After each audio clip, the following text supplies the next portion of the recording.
Merci. Madame Louwagie a la parole. Merci, Monsieur le Président.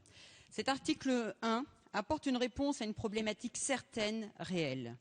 Il convient de regretter que cette proposition de loi ait été vidée de sa substance lors de son examen en commission. Le dispositif est pourtant pragmatique, souple, en ce qu'il laisse une liberté de choix aux chefs d'entreprise et aux partenaires sociaux. Effectivement, l'arrêt de la Cour de cassation, dit Babilou, pose question à l'ensemble de la société française et par ricochet aux législateurs que nous sommes.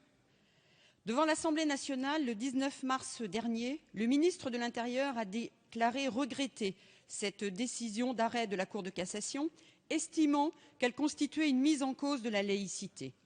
Personne ici, et surtout dans cette proposition de loi, n'envisage de porter atteinte aux principes de liberté religieuse et de non-discrimination. Et cet article 1 propose de modifier le Code du travail afin de fixer un cadre aux restrictions visant à réglementer le port de signes et les pratiques manifestant une appartenance religieuse. La question qui se pose est en réalité de savoir s'il convient d'étendre le principe de neutralité religieuse dans les entreprises et les associations qui, en tant qu'employeurs privés et en l'état actuel de la législation, sont privés et ne peuvent prévoir dans le règlement intérieur des restrictions relatives à la tenue vestimentaire ou au port de signes religieux.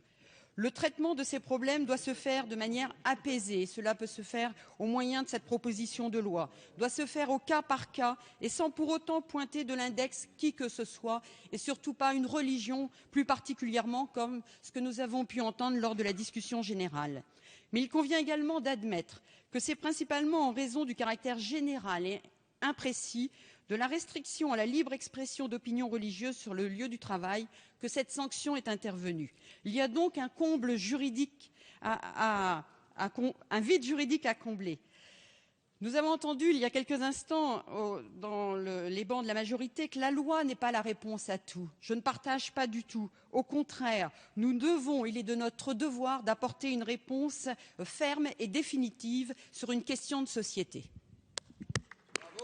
Merci, ma chère collègue. Nous en venons aux amendements sur